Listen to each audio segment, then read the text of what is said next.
하나님 말씀 봅니다. 에베소서 4장 25절에서 32절 말씀까지입니다. 에베소서 4장 25절로 32절 말씀 제가 읽어드립니다. 그런즉 거짓을 버리고 각각 그 이웃과 더불어 참된 것을 말하라. 이는 우리가 서로 지체가 됨이라.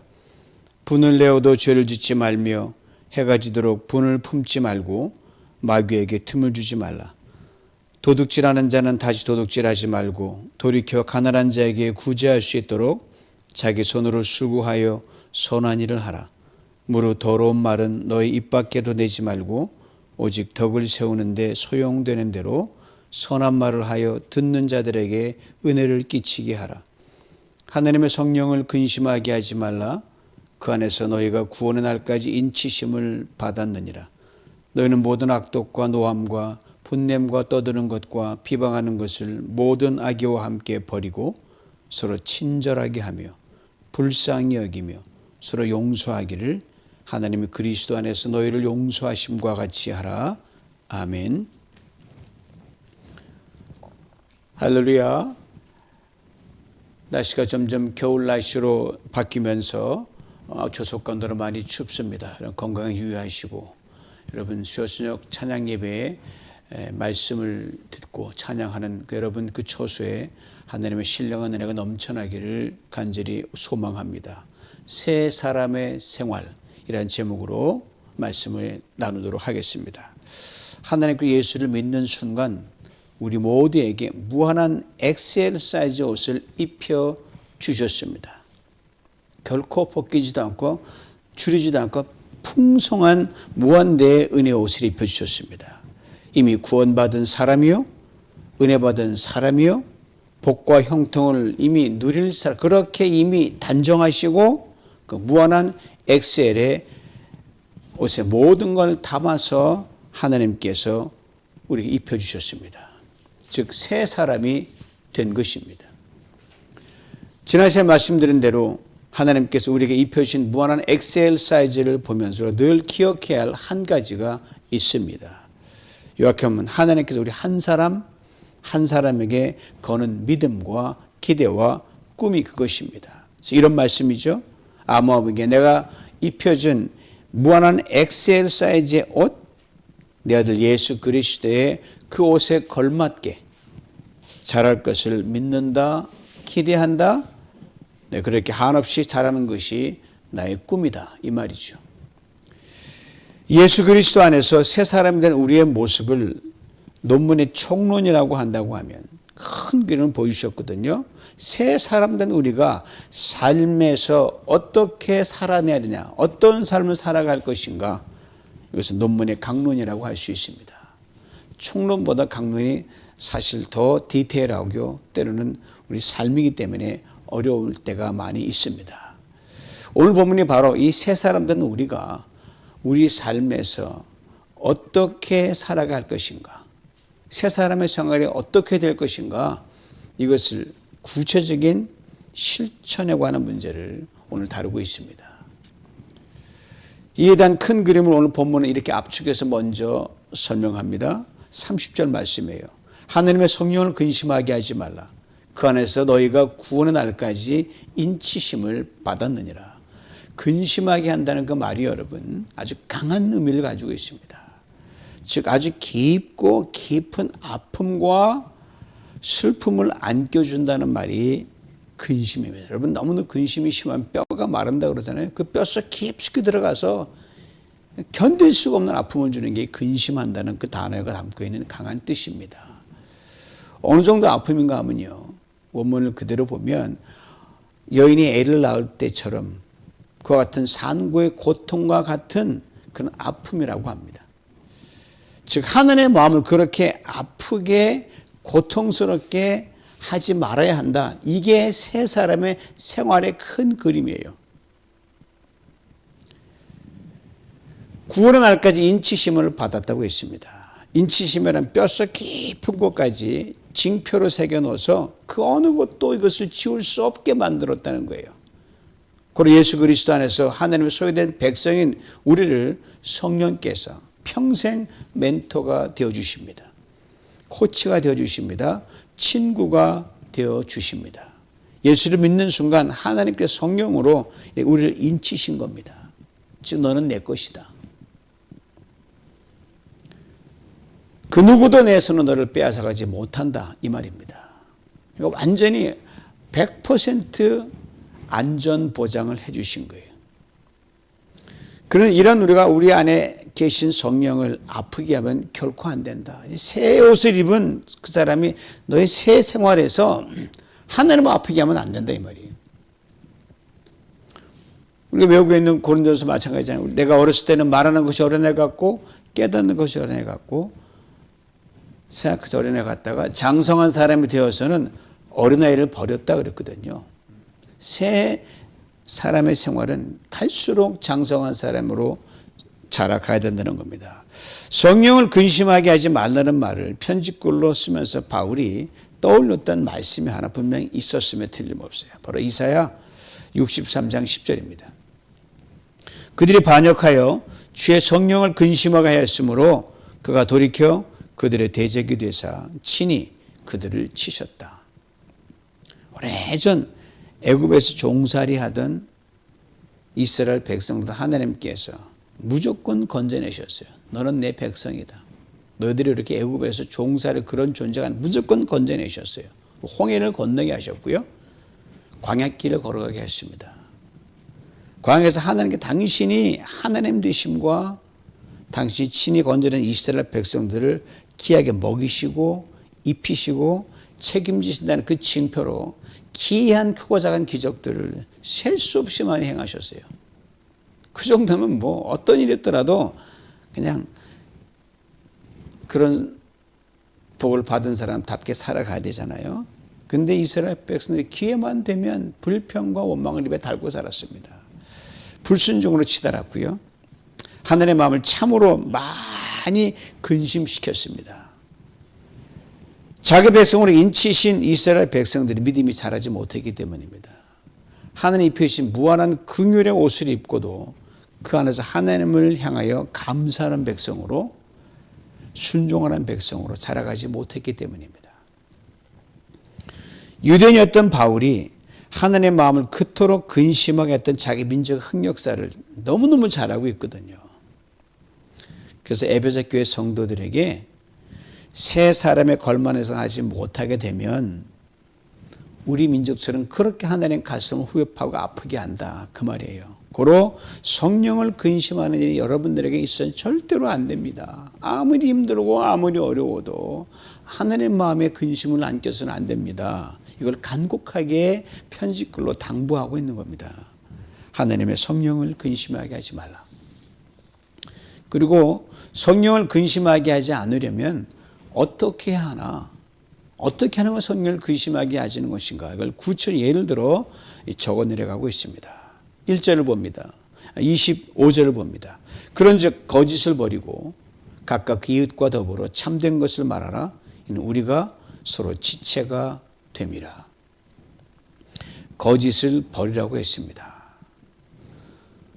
하나님은 큰 거짓말이든 작은 거짓말을 다 싫어하십니다. 특별히 의도적이고 악의적인 거짓을 본문에 담고 있는 것 같아요. 분명 사실인데 사실이 아니라고 발뺌을 하는 거예요. 이런 삶 속에는 때때로 진실을 밝혔을 때 그 진실 때문에 몰골 파장이 너무 커 덮으려 하는 경우가 많이 있잖아요. 그래서 거짓이 그냥 묵인되는 경우를 우리는 봅니다. 인간 삶이고 여러분도 뭐 그러니까요. 그러나 그로 인해 피해와 손해가 있더라도 거짓을 버려야 한다는 게 하나님 우리에게 원하시는 겁니다. 삶에서 때때로 우리가 거짓말해서 이득을 챙길 경우가 있죠. 그 거짓말해도 괜찮다는 논리를 펼 때가 있습니다. 특별히 다수에게 많은 사람이 이득이 되는데 뭐 그거 하나 진실을 지킨다고 난리냐. 그래서 거짓말을 서심치 않을 때가 있어요. 그러나 오늘 보면 거짓을 버리라고 말씀하십니다. 이유는 우리가 서로 지체가 되기 때문입니다. 나 하나 거짓말하는 것, 너 혼자 모든 파급해 다 거짓말에 오염이 된다는 거예요. 지금 눈이 뱀을 봤어요 지금요. 뱀이다 해야 되는데 나 발한테 뱀 아니야 라고 속일 수가 없잖아요. 입이 쓴맛을 봤어요. 그러면 다 온몸에 써야 되는데, 그렇다고 위에게 나 쓴 거 안 먹었어라고 거짓말할 수가 없잖아요. 나 쓴 거 먹었으니까 쓸 거야. 나 뱀이니까 물지도 몰라 조심해. 이렇게 해야 맞는 거거든요.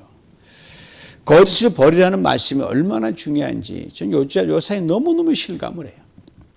아신 대로 2020년 미국 대선에 진 트럼프 전 대통령이 지금까지 자신이 선거를 도난당했다고 지금까지 억지를 펴오고 있습니다.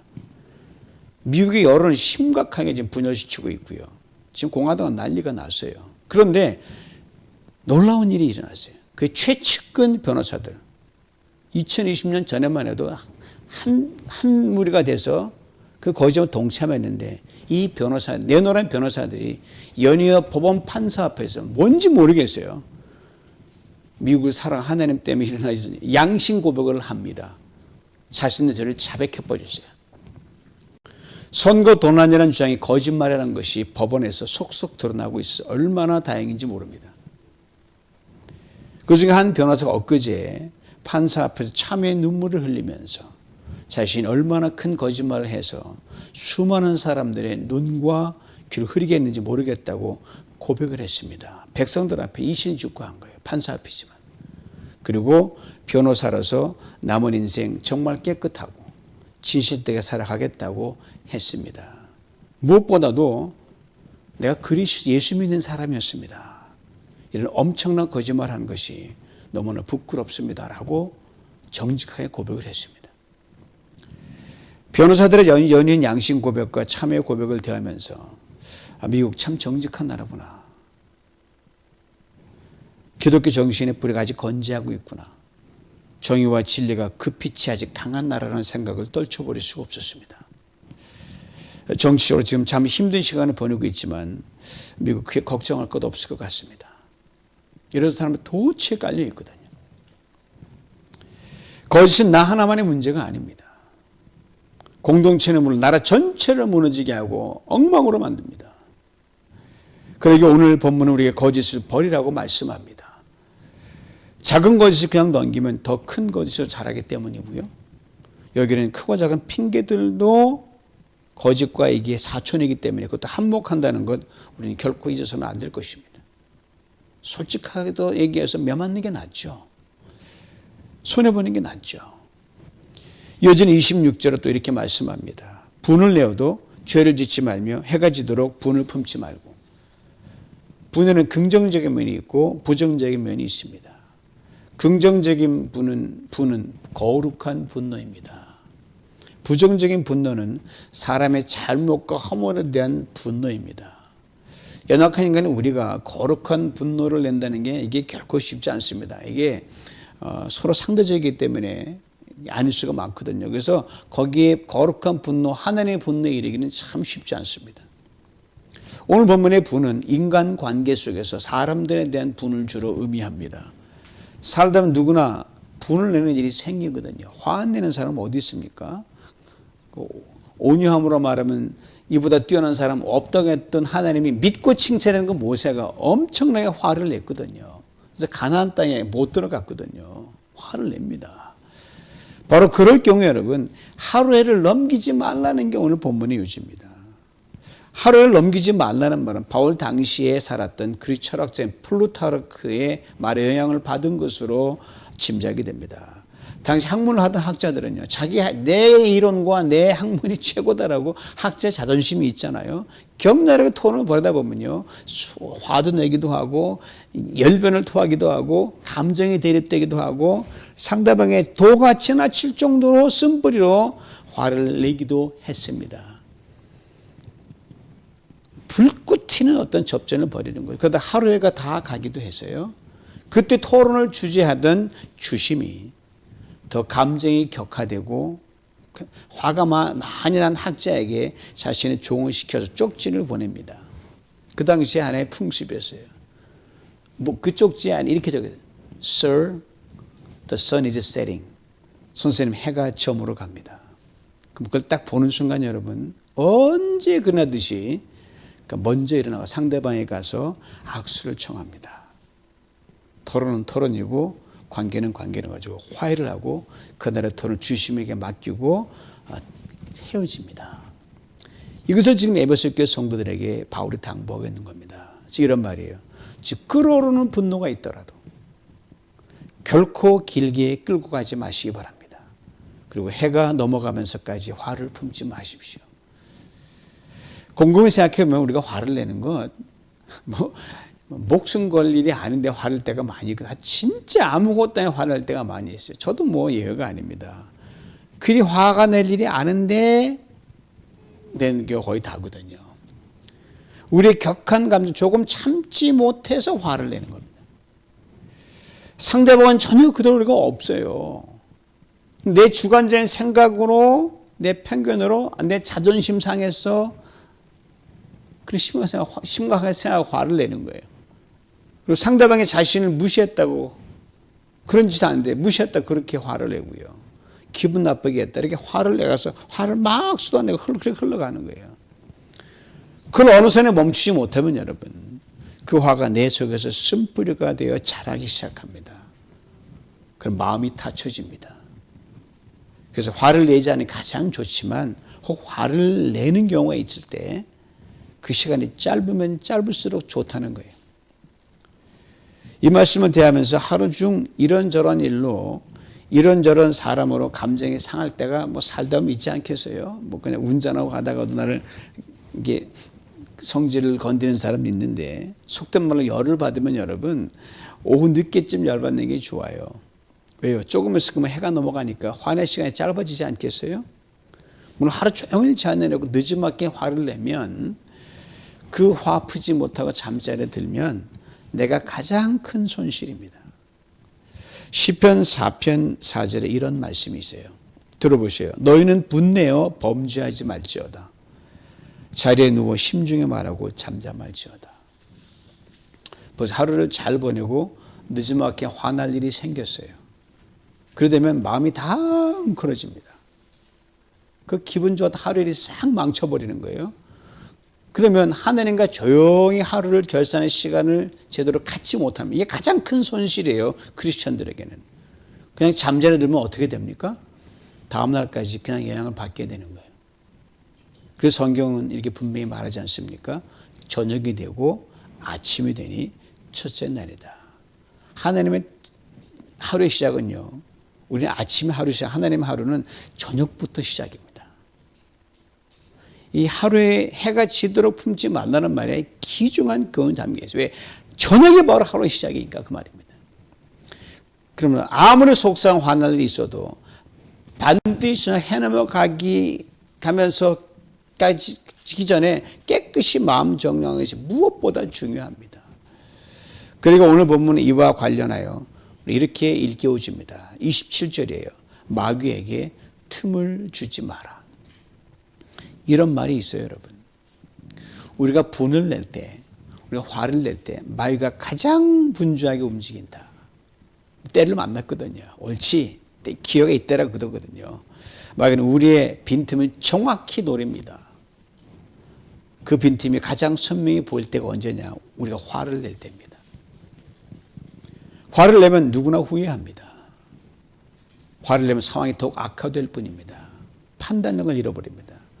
그런 우리 곁에 마귀가 서서 되지도 않는 훈수를 두는데 다 그 말 듣고 그냥 막 가는 대로 가는 거예요. 화를 내면 그런 마귀의 종이 되는 거예요. 그 누구도 예외가 없습니다. 목사도 예외가 없고요. 뭐 나이 많이 예외가 없어요. 그리고 오래전 하나님께서 이미 이렇게 말씀하셨거든요. 창세기 4장 7절입니다. 동생을 죽인 가인에게 하신 하나님 말씀이에요. 내가 선을 행하면 어찌 낯을 들지 못하겠느냐. 선을 행하지 아니하면 죄가 문에 엎드려 있느니라. 죄가 너를 원하나 너는 죄를 다스릴지니라. 참, 이 말씀 너무너무 귀중해요. 하나님이 이미 우리에게 그 능력을 심어줬거든요. 죄를 원하나, 죄가 너를 원하나 너는 죄를 다스리라. 이 말을 오늘 본문에 비춰 이렇게 바꾸어도 전혀 손색이 없습니다. 화가 너를 원하나, 상황이 너를 화나게 열받게 하나 너는 화를 다스릴지라, 이 말이에요. 그 권한을 주셨어요, 여러분.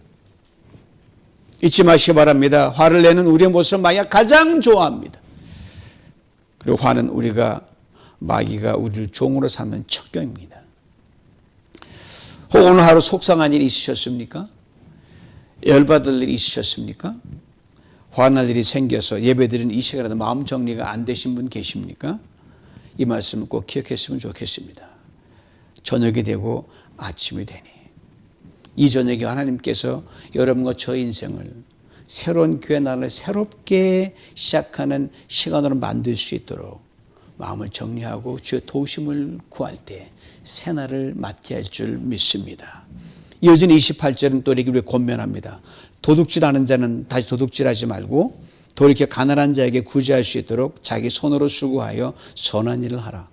어떤 도둑질인지 분명히 밝히고 있지 않습니다만 문맥을 통해 볼 때 어렵고 가난한 중에 열심히 살려고 하지 않는 게으른 사람들이 나의 물건에 탐이 나서 슬쩍 훔쳐가는 걸 주로 의미하지 않나 그렇게 짐작됩니다. 소위 말하는 좀쪼득이죠. 이런 도둑 예나 지금은 늘 있습니다. 얼마 전 이런 뉴스가 보도된 것을 보고 깜짝 놀랐어요. 라이트 에이드 지금 많이 해가 있지만 제가 미국 올 때 라이트가 굉장히 잘 나가는 그런 리테일 샵이었어요. 월그린 그리고 CVS 약도 팔고 다른 그로스를 팔잖아요. 그런 상점이 그 회사들이 상당수의 점토포를 닫는다는 뉴스였어요. 아니, 경기가 어려워서 닫는가 보다 그런 생각했거든요. 근데 가장 큰 이유 중에 하나가 이건지 알고 깜짝 놀랐어요. 바로 좀도둑 때문에 더 이상 못 해먹겠다고 어느 지역은 문을 닫겠다는 거예요. 그 가게들을 찾는 고객들 중에 35%가량 여러분 돈 없이 물건을 산다고 하는 거예요. 즉 슬쩍하는 손님들이라는 거예요. 값으로 치면 엄청나죠. 이런 가게들의 어떤 지날 때는 자물쇠를 잠그는 걸 여러분 많이 보셨을 거예요. 손님이 콜해야 점원이 열어주고 물건을 사게 하거든요. 바로 좀도둑 때문에 그래요. 이 가게들이 지금 점포들을 상당수 문을 닫게 할 정도로 이 좀도둑들이 심각한 수준에 이른 것이 오늘의 현실입니다. 그런가 하면 얼마 전부터 우리가 잘 쓰는 스타벅스, 카시 주니어, 맥도날드 등은 과거와는 달리 냅킨이나 설탕이나 크림 등을 매장 내에 더 이상 전시하지 않는 곳이 거의 다예요. 몇 군데 빼놓고는. 매장 내에서 이것들을 무절작에 쓰는 경우도 많았지만 저도 뭐 한 장 가져오면 될 것, 두 장 가져온 적도 있었으니까. 이것들을 그냥 집어가는 사람들이 의외로 많아서 많은 손실을 입었기 때문입니다. 에베소 교회 내에 이런 좀도둑 성도들이 있었던 모양이에요. 남이 열심히 일해서 산 그 물건을 갖고 싶으면 열심히 자기들 일하면 되잖아요. 직접 사라 이 말이에요. 그리고 그렇게 열심히 일해서 쓰고 혹 남는 것이 있으면 남을 돕는 데 쓰라. 이렇게 바울이 말하고 있는 거예요. 아주 구체적으로 티칭하고 있어요. 가난한 것이 형편이 어려운 것, 도둑질하는 핑계는 낼 수 없다 이 말입니다. 무엇보다도 도둑질의 근본 원인 우리는 분명히 알아야 됩니다. 두 가지로 정리할 수 있어요. 먼저는 자기 분수와 자기 만족을 모르기 때문에 도둑질하는 겁니다. 다음은 열심히 일하지 않아서 남의 것을 귀한 줄 모르기 때문에 뭐 그냥 가도 뭐처 많은 거니까 뭐 표가 나겠어? 도둑질하는 거예요. 그렇게 바울이 말하는 거예요. 자기 손으로 수고하여 선한 일을 하라. 수고한다는 말이 아주 강한 의미를 가지고 있습니다. 즉 입에 단내가 나도록 힘에 지치도록 그렇게 열심히 일하라는 거예요. 그러다 보면 뭐 쓰러질 수 있지만 그렇게 열심히 하게 되면 남의 것 탐내지 않게 되고 도둑질하지 않게 남이 얼마나 수고하든 내가 아니까 귀하게 여긴다는 거죠. 그러면 자기 필요를 채움과 동시에 남을 돕고 구제하는 데까지 이렇게 된다는 게 오늘 본문의 말씀입니다. 이제 29절 말씀 봅니다. 무려 더러운 말은 너 입 밖에도 내지 말고 덕을 세우는데 수용되는 대로 선한 말을 하여 듣는 자들에게 은혜를 끼치게 하라. 말 아무리 강조해도 지나침이 없습니다. 뭐 더러운 말밖에 내지 말라는 건 뭐 세상 사람도 안 하는 거 이게 뭐 여기 더 뭐 코멘 달 필요가 없어요. 이 말씀에 우리가 눈여겨볼 그 한 대목만 분명히 알고 있으면 돼요. 은혜를 끼치게 하라. 이렇게 바꿔봅니다. 은혜를 끼치는 말을 하라는 거죠. 뭐 더러운 말 안 하면 그건 기본이고요. 그건 그리스도는 당연히 하지 말아야 되는 거예요. 그건 뭐 말할 필요가 없는 거예요. 은혜를 끼치는 말을 하라는 거예요. 은혜는 자기 없는 사람에게 주어지는 선물이 은혜입니다. 우리가 누구의 말을 할 때 이것을 늘 기억해야 됩니다. 칭찬받을 자격이 없는 사람에게 에이 뭐 시시해 그렇게 하는 건 누구나 할 수 있지만 그 은혜의 말이 아니죠. 그 사람을 그래도 격려하고 칭찬해 주는 것, 그게 은혜의 말입니다. 잘못된 사람에게 당신 잘못했어, 틀렸어, 누구나 할 수 있어요. 사실 얘기했으니까 뭐 잘못된 것도 없죠. 잘못된 지적했으니까. 그래가지고 고치기가 쉽지가 않거든요. 거기에 은혜가 빠졌습니다. 이렇게 바꾸어 말해야 맞죠. 지금 잘못했지만 실수했지만 괜찮아. 너는 너야 다시 한번 잘해봐. 이 사실도 들어있죠. 너 실수했구나, 잘못했구나. 동시에 은혜까지 담은 말입니다. 잠언 25장 11절에 이런 귀한 말씀이 있습니다. 경우에 합당한 말은 아루새긴 은쟁반의 금사관이라. 경우에 합당한 말은 곧 은혜를 끼치는 말을 말합니다. 은혜를 끼치는 말을 하게 되면요, 은혜를 얻게 됩니다. 말 잘해도 여러분 말 한마디로 추남비 갚는 게 그 말 틀린 말 아니에요. 은혜를 끼치는 말은 금을 얻습니다. 즉 부자가 되는 첩경이 말에 있다는 거예요. 이런 점에서 333을 여러분 기억하시면 좋겠어요. 심플해요. 333이 뭐냐면요, 누구를 만나든지 3분 이내에 3가지 칭찬하시고요, 3번 맞장구 쳐주시면 돼요. 어렵지 않죠? 그러나 여러분 실제 생활하기 하기 쉽지 않습니다. 3분 이내에 3가지 칭찬하고 3번 맞장구 쳐줘. 아 그래? 그랬어? 그랬구나. 아 참 좋아 보입니다. 오늘 참 옷이 돋보입니다. 오늘 참 얼굴이 많이 환해 보이십니다. 3분 이내에. 그럼 말하는 우리도 여러분, 말을 듣는 사람 다 넉넉한 마음이 될 것이요, 결국은 부유함을 얻게 될 것입니다. 이제 바울이 새 사람 된 에베소 교회 성도들이 어떻게 살아야 할 것인지를 다시 한번 압축해서 정리합니다. 앞에서 살펴본 말씀과 같은 맥락이에요. 31절 말씀이에요. 너는 모든 악독과 노함과 분냄과 떠드는 것과 비방하는 것을 모든 악의와 함께 버리라. 요약하면 악은 모든 모양이라도 버리라는 말이에요. 그리고 결론을 내립니다. 32절입니다. 들어보세요. 서로 친절하게 하며 불쌍히 여기며 서로 용서하기를 하나님이 그리스도 안에서 너희를 용서하심과 같이 하라. 세 사람의 생활의 근간을 이루는 뼈대를 담고 있습니다. 첫째가 친절입니다. 내 마음에 드는 사람 친절한 건 누구나 할 수 있습니다. 여기서 말 친절은 모든 사람에게 친절하라는 겁니다. 그것도 쉽지가 않죠. 둘째, 불쌍히 여김입니다.